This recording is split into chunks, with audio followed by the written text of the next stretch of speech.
Hello praise the Lord, God bless you all. परमेश्वर आप सबको बहुत आशीष दें। आज के वीडियो में मैं आपको प्रैक्टिकल करके बताने वाला हूं कि आप प्रार्थना कैसे कर सकते हैं, कितनी देर प्रार्थना करना है, ज़्यादा देर तक प्रार्थना कैसे कर सकते हैं, प्रार्थना करने का सही तरीका क्या है, ये सब कुछ मैं आपको प्रैक्टिकल करके बताऊंगा। और ये वीडियो देखने के बाद आपकी प्रेयर लाइफ जो है वो बहुत इम्प्रूव होगी और आपकी प्रेयर लाइफ में स्टेबिलिटी आएगी। तो वीडियो के अंत तक बने रहें, वीडियो को एक पूरा देखें और एक बार नहीं बार बार देखें, जब तक कि आप जो है पूरी तरीके से प्रेयर में स्ट्रांग ना हो जाएं। ठीक है, चैनल को अगर आपने सब्सक्राइब नहीं किया है तो चैनल सब्सक्राइब कर लीजिए सबसे पहले, और अगर किया है तो परमेश्वर आपको बहुत आशीष दे, आप बढ़ते रहें। और आइए अब हम शुरू करते हैं।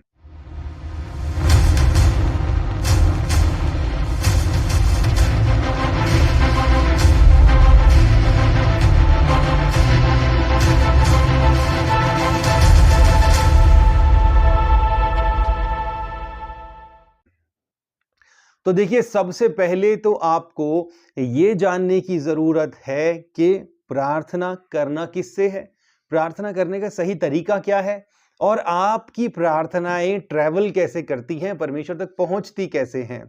ठीक है, देखिए हम रहते हैं इस पृथ्वी पर, और इस पृथ्वी से बाहर का जो एटमॉस्फेयर है परमेश्वर ने बनाया है। इंटेंशनली परमेश्वर ने पृथ्वी के बाहर एक ब्रह्मांड बनाया है, और एक ऐसा ब्रह्मांड है जिसको नापा नहीं जा सकता, एंडलेस है जो, और उसको गैप परमेश्वर ने रखा है बीच में, और उस गैप के बाद जो है वो आता है स्वर्ग, जो परमेश्वर का निवास स्थान है। तो हमारी प्रार्थनाओं को भी सफर करना पड़ता है। हमारी प्रार्थनाओं के 3 चरण होते हैं। ठीक है, एक तो पृथ्वी का चरण, दूसरा चरण होता है अनंत ब्रह्मांड, जब हमारी प्रार्थनाएं ट्रैवल करती हैं, और तीसरा जो चरण है जब वो फाइनली हमारी प्रेयर्स जो हैं जो परमेश्वर के पास स्वर्ग तक पहुंचती हैं। पृथ्वी का चरण जो है ये मांगने का चरण होता है। ठीक है, ज्यादातर लोग जब प्रार्थना में बैठते हैं तो वो क्या करते हैं, वो पृथ्वी के चरण में ही प्रार्थनाएं खत्म कर देते हैं, और वो ब्रह्मांड के जो खोजने का चरण है, दूसरा चरण बाय द वे खोजने का चरण होता है, जो हमारी आपकी प्रार्थनाएं पृथ्वी एटमॉस्फेरिक जो जो हम पृथ्वी का जो एटमॉस्फेयर है इसको क्रॉस करके जब ब्रह्मांड के चरण तक पहुंचती हैं, वहां तक पहुंच ही नहीं पाते, और उसके बाद हेवन तक तो पहुंचना दूर की बात है। तो आप जब प्रार्थना में बैठते हैं तो सबसे पहले आपने क्या करना है, आपने ये पृथ्वी का लेवल पार करना है आपकी प्रार्थनाओं को। अगर आप देखिए पृथ्वी के लेवल को आप चाहते हैं कि आपकी प्रार्थनाएं परमेश्वर तक पहुंचे, तो आपको एक बात जो है वो पक्की करनी पड़ेगी कि सबसे पहली बात, आप जब प्रार्थना में बैठे तो कोशिश करें कि आपको किसी तरह की कोई डिस्टर्बेंस ना हो। ठीक है, अगर आपको डिस्टर्बेंस होगी आप कभी फोकस नहीं कर पाओगे प्रार्थनाओं पे।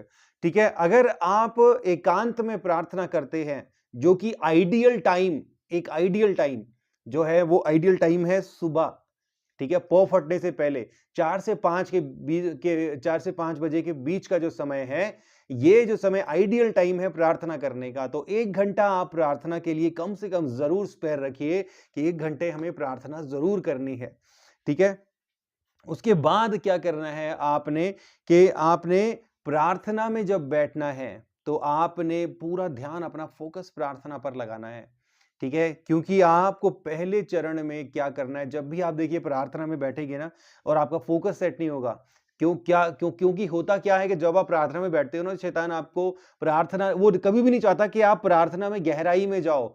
ठीक है, और आपका ध्यान फोकस हो जाए, केंद्रित हो जाए। तो आपके ध्यान को फोकस और केंद्रित होने से रोकने के लिए वो क्या करता है, जब भी आप प्रार्थना में बैठोगे आपके सिर के ऊपर वो मंडराएगा, और आपके सिर के ऊपर नेगेटिविटी, एक एग्जांपल आपको बताता हूं कि ऐसा कुछ होता है कि जैसे वो आपके सर के ऊपर जो है वो आपके सर के ऊपर हवा में होवर कर रहा है, हवा में ऐसे तैर रहा है, और उसके अंदर से जो नेगेटिविटी निकल रही है, जो एक काले धुएं के जैसा आप विजुअलाइज कर सकते हो कि एक नेगेटिविटी लगातार उसके अंदर से निकल रही है और वो आपके ऊपर गिर रही है।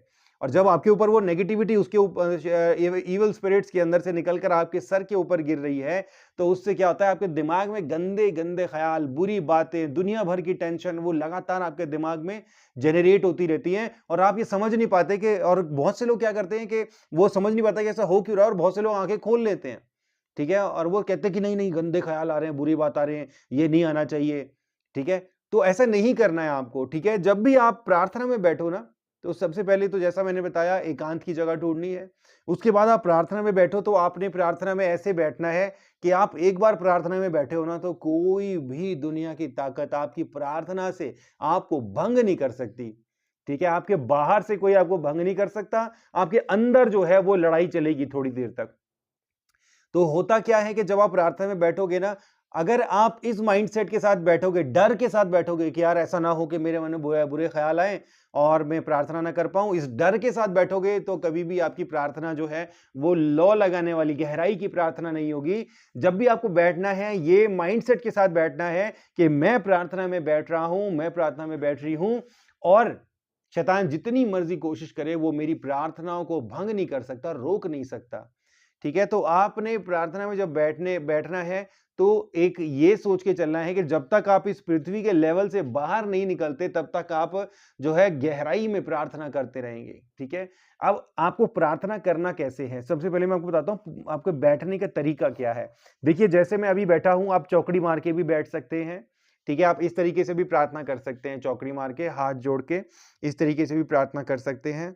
ठीक है, दूसरा जो तरीका है, आप ऐसे भी घुटनों पर बैठकर अपने नीचे गद्दी लेकर, गद्दी जैसा अपने नीचे कुछ लीजिए और इस तरीके से घुटनों पर बैठकर आप देखिए इस तरीके से ऐसे करके इस तरीके से भी आप बैठ सकते हैं और ऐसे करके भी प्रार्थना कर सकते हैं। इस तरीके से बैठना जो है वो थोड़ा सा पेनफुल है क्योंकि आप थोड़ी सी देर ऐसे बैठोगे तो आपके टांगे दर्द करने लग जाएंगी और ज्यादा देर आप प्रार्थना में नहीं बैठ पाओगे। इसके अलावा आप ऐसे भी बैठ सकते हैं, ये देखिए ऐसे ऐसे आपके पैर ऐसे हैं और आप ऐसे भी बैठ सकते हैं, ऐसे भी प्रार्थना कर सकते हैं। ठीक है, लेकिन मैं जो बेस्ट आपको सजेस्ट करूंगा, और ऐसे भी बाय द वे ऐसे भी कर सकते हैं, ऐसे भी कर सकते हैं आप। ठीक है, जब आप प्रार्थना कर रहे हैं ना तो बेस्ट पोजीशन वैसे ये है, आप आराम से बैठिए, अपने नीचे गद्दी लीजिए, इस तरीके से बेस्ट पोजीशन इस तरीके से आप ले सकते हैं। और जब आप प्रार्थना कर रहे हैं, प्रार्थना के दौरान अगर आपको लगता है कि आपको पोजीशन चेंज करनी है तो आपने क्या करना है, आपने आंखें नहीं खोलनी है, अपने फ्लो को, प्रेयर के फ्लो को भंग नहीं करना है। आप ऐसे प्रार्थना कर रहे हैं, प्रभु धन्यवाद, प्रभु धन्यवाद, प्रभु धन्यवाद, और उसके बाद इस तरीके से आप उठकर ऐसे भी कर सकते हैं, प्रभु धन्यवाद, प्रभु धन्यवाद, thank you Jesus, thank you Jesus, इस तरीके से भी कर सकते हैं। फिर जब आपको पोजीशन चेंज करनी है आप ऐसे भी कर सकते हो, फिर से चौकड़ी मार के बैठ सकते हो इस तरीके से, प्रभु धन्यवाद, प्रभु धन्यवाद, प्रभु धन्यवाद। देखिए आप जब पोजीशन चेंज कर रहे हो ना, एक तो आपका फोकस सेट होना चाहिए, आपका ध्यान जो है वो केंद्रित होना चाहिए परमेश्वर की ओर, और आपके मन में जो है, आपके मन में कोई भी इधर उधर की बात नहीं होनी नहीं चाहिए। वो थोड़ी देर आप लगातार प्रार्थना में बैठे रहोगे तो वो निकल जाएंगी सारी बातें, और एक बार आपने अचीव कर लिया वो फोकस, तो आपने उस फोकस को टूटने नहीं देना, चाहे आप पोजीशन चेंज करो, चाहे आपके आसपास कोई आए, चाहे आपको कोई आवाज लगाए। देखिए इस वक्त भी मेरी आंखें बंद हैं और इस वक्त भी मैं अपनी बंद आंखों में भी मेरा ध्यान परमेश्वर की ओर फोकस है और मैं विजुअलाइज कर रहा हूं, ध्यान कर रहा हूं प्रभु की ओर, प्रभु को देख रहा हूं मैं इस वक्त भी बंद आंखों में, और मेरा ध्यान अभी भी इतना फोकस है, मैं बातें भी कर रहा हूं लेकिन फिर भी मेरी आंखें ऐसे बंद हैं जैसे कि गोंद से चिपकी हों। ठीक है, तो ये वाला लेवल जो है वो आपको अचीव करना है। कैसे? जब आप प्रार्थना में बैठे रहोगे। ठीक है, सबसे पहले आपको प्रार्थना में बैठना है। पहले एक तो आपने कंफर्टेबल पोजीशन आपने ले ली, उसके बाद पहले 15 से 20 मिनट आपको क्या करना है, अपने ध्यान को फोकस करने की कोशिश करना है। ठीक है, अपने ध्यान को फोकस करना है, आंखें बंद रखनी है और आंखें बंद रख के आपको यीशु मसीह का नाम लेकर, परमेश्वर का नाम लेकर, पवित्र आत्मा जी का नाम लेकर उनको धन्यवाद देना है। क्योंकि जब आप 15 से 20 मिनट जब आप इस तरीके से धन्यवाद देंगे तो आपके मन में जो यहाँ वहाँ की बातें आने शैतान डालता है ना, वो 15 से 20 मिनट बाद वो बातें आना बंद हो जाएंगी, क्योंकि आप फोकस कर रहे हो, स्ट्रगल कर रहे हो अपने ध्यान को फोकस करने के लिए, तो फाइनली वो फोकस हो भी जाएगा। और जब आप फोकस कर चुकोगे प्रार्थना करने पर, अपने ध्यान को सेट कर चुकोगे, फोकस कर चुकोगे, उसके बाद तोड़ना नहीं है। लोग गलती क्या करते हैं कि जब वो फोकस कर चुके होते हैं उसके बाद वो आमीन बोल के खत्म कर देते हैं। वो ही टाइम है जब आपको प्रार्थना में और ज्यादा बैठना है और ज्यादा फोकस करना है, उसके बाद खत्म नहीं करना। ठीक है, तो आप इस तरीके से हाथ जोड़ के आंखें बंद करके इस तरीके से प्रार्थना कीजिए और थोड़ी देर आप धन्यवाद कीजिए। प्रभु यीशु धन्यवाद, प्रभु यीशु धन्यवाद, प्रभु यीशु धन्यवाद, प्रभु यीशु धन्यवाद। धन्यवाद परमेश्वर पिता, धन्यवाद परमेश्वर पिता, धन्यवाद पवित्र आत्मा जी, धन्यवाद परमेश्वर पिता, धन्यवाद परमेश्वर पिता, धन्यवाद परमेश्वर पिता, धन्यवाद परमेश्वर पिता। आपका धन्यवाद प्रभु परमेश्वर, आपका धन्यवाद पिता परमेश्वर, आपका धन्यवाद। धन्यवाद पिता परमेश्वर, आपने ये जीवन दिया। पिता परमेश्वर आपका धन्यवाद, आपने मुझे जीवितों की जमीन पर रखा, आपने इस दुनिया में मुझे रखा। पिता परमेश्वर आपने मुझे खूबसूरत परिवार दिया। पिता परमेश्वर आपने मुझे दोस्त दिए। पिता परमेश्वर आपने मुझे शरीर दिया। पिता परमेश्वर आपने मुझे ये बुद्धि दी। पिता परमेश्वर आपने मुझे हाथ और पैर दिए। पिता परमेश्वर आपका धन्यवाद। पिता परमेश्वर, पिता परमेश्वर आपका धन्यवाद कि आप हर रोज हर दिन मुझे संभालते हैं। पिता परमेश्वर आपका धन्यवाद कि मैं आज भी जीवित हूं। आपका धन्यवाद कि मैं भूखा नहीं हूं, मेरे पेट में खाना है। आपका धन्यवाद कि मुझे मेरे प्राणों का संकट नहीं है। आपका धन्यवाद कि हर मुश्किल में आप मुझे बचाते हैं, आप मुझे सुरक्षित करते हैं, आप मेरी रक्षा करते हैं, आप मुझे चंगा करते हैं। पिता परमेश्वर आपका दिल से धन्यवाद। पिता परमेश्वर आपका धन्यवाद। पिता आपका धन्यवाद, धन्यवाद, धन्यवाद, धन्यवाद प्रभु परमेश्वर आपका धन्यवाद। प्रभु यीशु धन्यवाद, धन्यवाद, धन्यवाद, धन्यवाद, धन्यवाद, धन्यवाद, धन्यवाद प्रभु यीशु आपका धन्यवाद, धन्यवाद, धन्यवाद प्रभु यीशु आपका धन्यवाद, धन्यवाद। तो आप देख रहे हैं इस तरीके से आप धन्यवाद दीजिए, धन्यवाद दीजिए। और जब आप धन्यवाद दे रहे हैं ना, तो आप महसूस कीजिए, जब आप मुंह से बोल रहे हैं ना कि परमेश्वर पिता आपका धन्यवाद, तो आप इसलिए धन्यवाद बोल रहे हैं कि वास्तव में आपके दिल से धन्यवाद निकल रहा है। क्योंकि धन्यवाद के योग्य है परमेश्वर। आपको जिंदगी दी, आपको हाथ पैर दिए। अगर किसी के हाथ भी ना हो, पैर भी ना हो, तो भी वो धन्यवाद दे रहा है, क्योंकि उसके पास मुंह है, जुबान है धन्यवाद देने के लिए। और जुबान भी ना हो, कुछ भी ना हो, तो भी उसको धन्यवाद देने की, वो जिंदा है और जिंदा है। और धन्य चाहे मन ही मन में धन्यवाद कर रहा है तो भी धन्यवाद कर रहा है, क्योंकि धन्यवाद जब वो कर रहा है तो परमेश्वर, बेशक यहाँ पे उसके हाथ पैर नहीं है, बेशक वो बीमार है, बेशक उसको कैंसर है, बेशक उसको प्रॉब्लम है, परेशानियां, लेकिन एक बात जो है वो कोई नहीं बदल सकता कि जब वो धन्यवाद कर रहा है तो वो परमेश्वर को जानता है और परमेश्वर उसे जानते हैं। और परमेश्वर ने स्वर्ग में जो है घर तैयार कर रखा है, बना रखा है।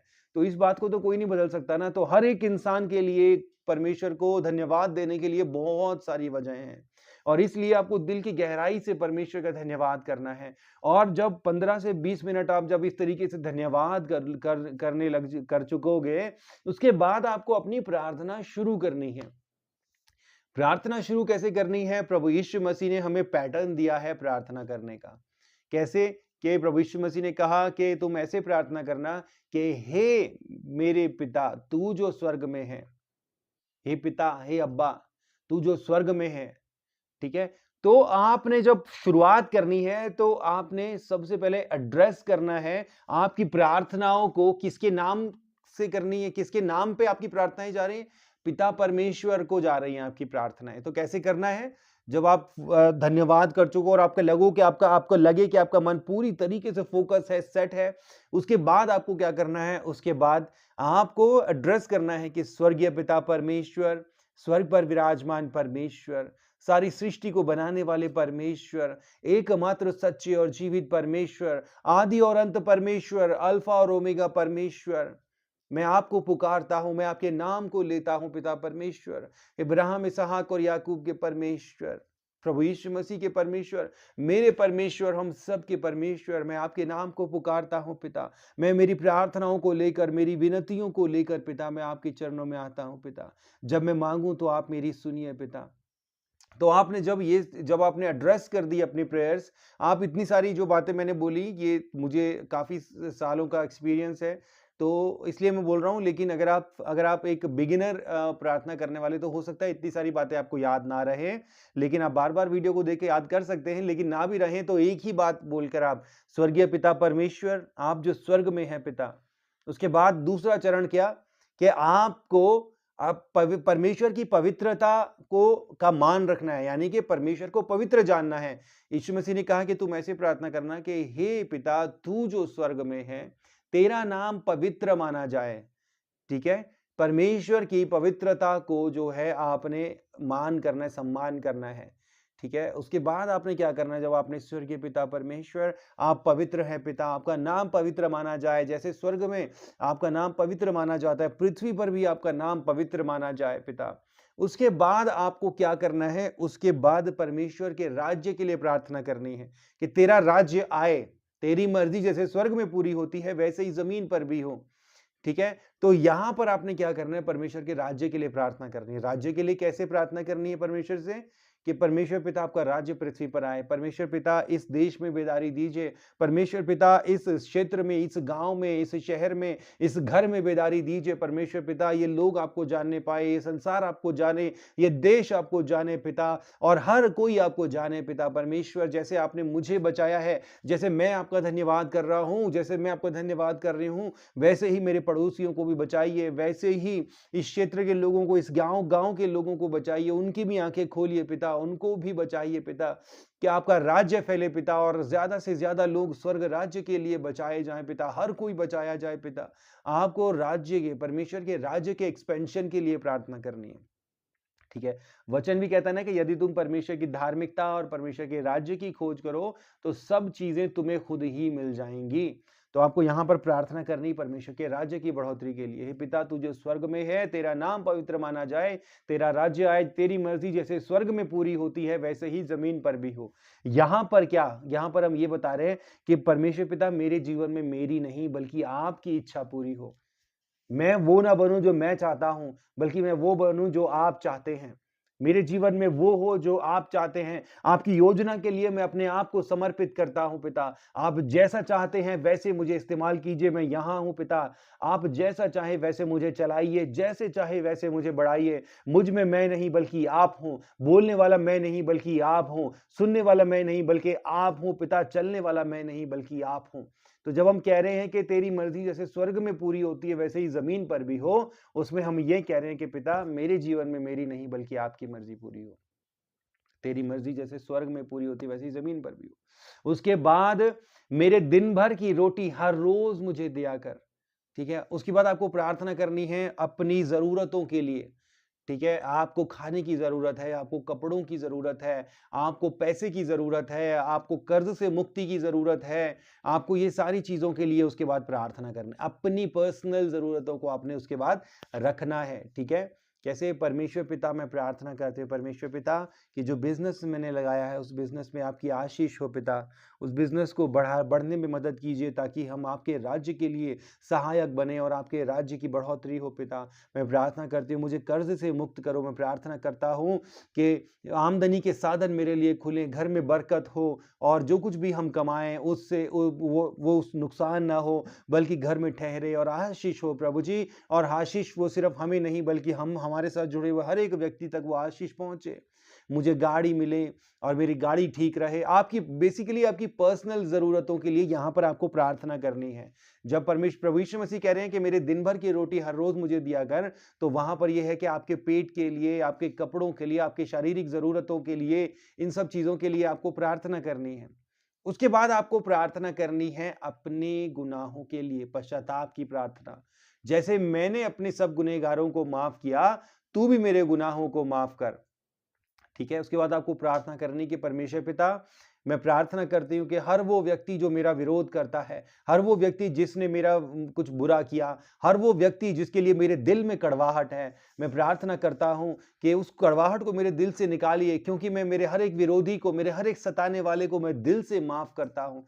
और मैं माफ करती हूँ उनको जिन्होंने मेरे साथ बुरा किया, जिन्होंने मुझे गाली दी, जिन्होंने मेरा नुकसान किया, जिन्होंने मेरा 10 लाख का, 20 लाख का, 50 लाख का नुकसान किया। मैं उन्हें दिल से माफ करती हूँ, क्योंकि मैं जानता हूँ कि मुझे देने वाले आप हैं और मुझे किसी बात की घटी नहीं है। मेरे चरवाहा आप हैं, मेरे प्रोवाइडर आप हैं, तो मुझे किसी बात की घटी नहीं होगी।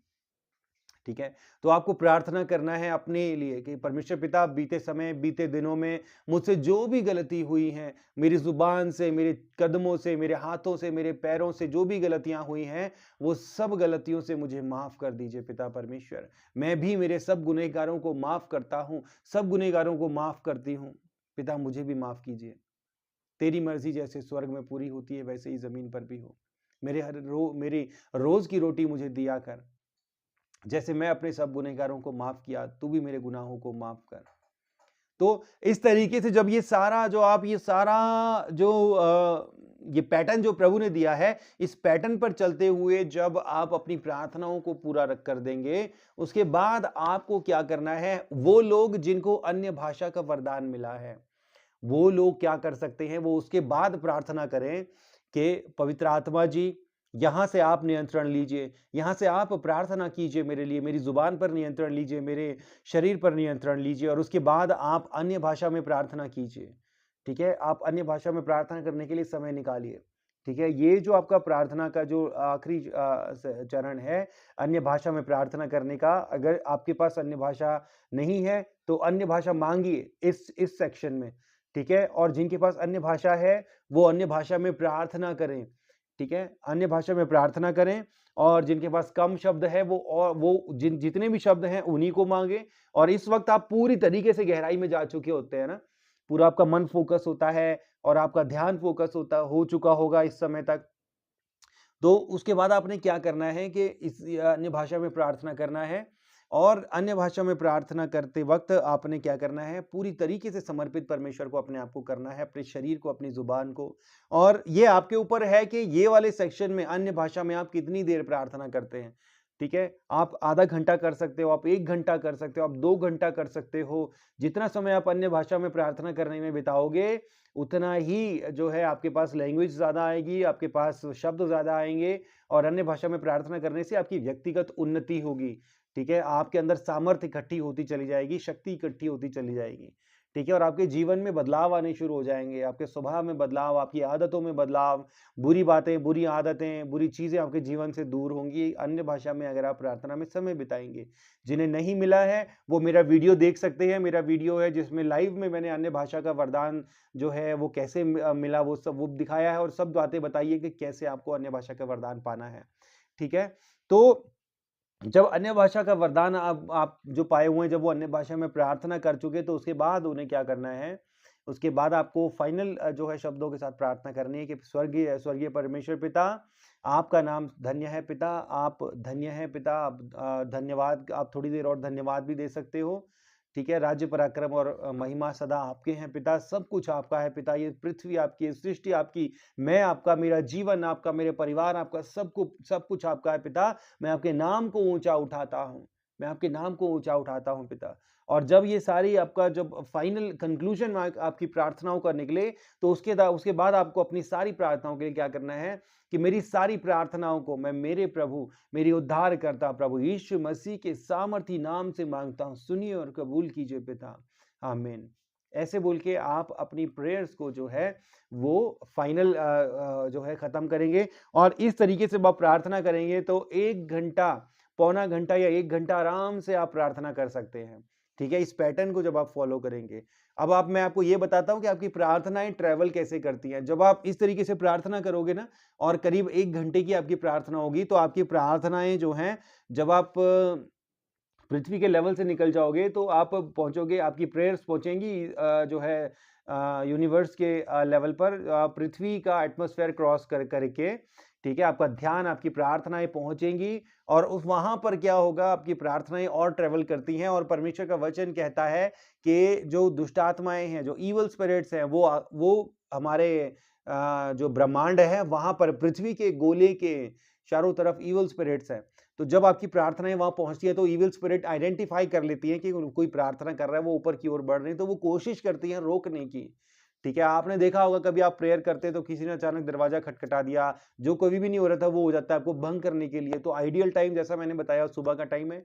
तो जब आपकी प्रेयर्स वहां पर पहुंच जाती हैं, तो वो कोशिश करते हैं कि रोक पाए, लेकिन अगर आप पूरे फोकस, पूरे ध्यान के साथ अगर आप प्रार्थना में लगे रहेंगे, लगे रहेंगे, लगे रहेंगे, तो फिर आपकी प्रार्थनाओं को इविल स्पिरिट्स रोक नहीं पाएंगी, और उसके बाद फाइनली आपकी प्रेयर्स जो हैं वो ब्रह्मांड का लेवल क्रॉस करके फाइनली परमेश्वर के पास पहुंच जाएंगी। प्रभु यीशु मसीह ने कहा ना कि मांगो तो तुम्हें दिया जाएगा, मांगने का चरण पृथ्वी का, ढूंढो तो तुम पाओगे। ढूंढना कहां पर, कि आपकी प्रेयर्स जब ब्रह्मांड के लेवल पर पहुंचती है, वहां पर खोजती है परमेश्वर की उपस्थिति, स्वर्ग का द्वार, परमेश्वर की मौजूदगी को। और तीसरा चरण है खटखटाओ तो तुम्हारे लिए खोला जाएगा। खटखटाओ कहाँ? आपकी प्रेयर्स फाइनली जब स्वर्ग में पहुँचती हैं, तो वो स्वर्ग का इसको विजुअलाइज़ ऐसे कर सकते हो आप कि स्वर्ग का दरवाज़ा खटखटाती हैं और फाइनली आपकी प्रेयर्स जो हैं वो परमेश्वर के पास पहुँचती हैं। इस तरीके से जब आप प्रार्थना करोगे तो ये वाली प्रार्थना इस तरीके से प्रार्थना करने से आपके जीवन में ज़बरदस्त बदलाव आएँगे। आपकी आदतें, आपका स्वभाव और आपकी परिस्थितियाँ जो हैं वो बदलेंगी। ठीक है? देखिए, आप जब भी प्रार्थना करें ना, तो आप सबसे पहले तो आपने अपने दिमाग से ना ये निकाल देना है कि आज मैं प्रार्थना करने के लिए जो बैठा हूँ, तो आज ही मुझे सब कुछ मिल जाएगा। नहीं, आपने प्रार्थना करते रहना, आपका काम है प्रार्थना करना और देना परमेश्वर का काम है ना? आपने बस समर्पण करना है परमेश्वर पिता को। आप प्रार्थना करते रहिए, परमेश्वर जैसे-जैसे आप ग्रो करते रहेंगे, वैसे-वैसे आपके जीवन में परमेश्वर खुद ही चीज़ें डालते जाएँगे, भेजते जाएँगे क्योंकि आपके बिना माँगे भी परमेश्वर जानते हैं कि आपको क्या चाहिए। आप खुद के लिए भी आप भी प्रार्थना कर रहे हो, पवित्र आत्मा भी आपके लिए प्रार्थना कर रहा है। इस तरीके से जब आप प्रार्थना करेंगे, तो आपकी प्रार्थनाओं के जवाब आएँगे, आपके जीवन में ब्रेक थ्रू आएगा। सबसे ज़रूरी बात, आपके कर्ज़ उतरने से, आपके जीवन में गाड़ी बंगला आने से भी ज़्यादा ज़रूरी बात कि आप काबिल बन जाएँगे, आप योग्य बन जाएँगे, स्वर्ग राज्य के योग्य, परमेश्वर के योग्य। ये सबसे ज़्यादा ज़रूरी बात है। जब भी प्रार्थना में बैठिए, यही दिमाग में रख के हमेशा प्रार्थना में बैठना कि मुझे परमेश्वर के सामने खड़े होने के काबिल बनना है, क्योंकि एक दिन आपको परमेश्वर के सामने खड़ा होना है और परमेश्वर को न्याय देना है। तो उस दिन के लिए अपने आप को तैयार करें। संसार में बाकी आप जो भी चीज़ माँगोगे सब यहीं रह जाएगा, कुछ नहीं जाएगा साथ में। इसलिए सिर्फ़ एक चीज़ के ऊपर हमेशा फ़ोकस करके प्रार्थना में बैठिए कि आप तैयार हों स्वर्ग राज्य के, ठीक है? तो इस तरीके से प्रार्थना करें और इसके बारे में अगर और भी आपके सवाल हों, तो आप कमेंट में डाल सकते हैं। मैं कमेंट में सारे तो नहीं पढ़ पाता हूँ, फिर भी मैं कोशिश करता हूँ कि कमेंट्स के जवाब दे सकूँ और आप मुझे कॉल करके भी पूछ सकते हैं। मैं डिस्क्रिप्शन में नंबर डाल दूँगा, ठीक है? तो आप कॉल करके पूछ सकते हैं। मैं ज़्यादा कॉल्स नहीं ले पाता हूँ क्योंकि बहुत सारे कॉल्स आते हैं, तो अगर किसी का कॉल छूट जाए, तो आप कोशिश कीजिएगा कि व्हाट्सएप पर ऑडियो मैसेज में आप मुझे भेज दीजिएगा, अगर मैं कॉल ना ले पाऊँ तो। तो ऑडियो मैसेज में मैं ऑडियो में ही आपको रिप्लाई कर दूँगा, ठीक है? और मैं समय के अनुसार मैं खुद आपको कॉल बैक कर लूँगा, ठीक है? तो प्रार्थना करते रहिए, बने रहिए परमेश्वर में और अपने जीवन को काबिल बनाइए, योग्य बनाइए। आपको परमेश्वर बहुत आशीष दे। मैं प्रार्थना करूँगा कि आपका विश्वासी जीवन मज़बूत बने और आप बंधनों को तोड़ने वाले और बहुतों की आशीष के लिए जो है परमेश्वर के हाथों में एक सामर्थी हथियार बने। God bless you. जय मसीह की। Praise the Lord.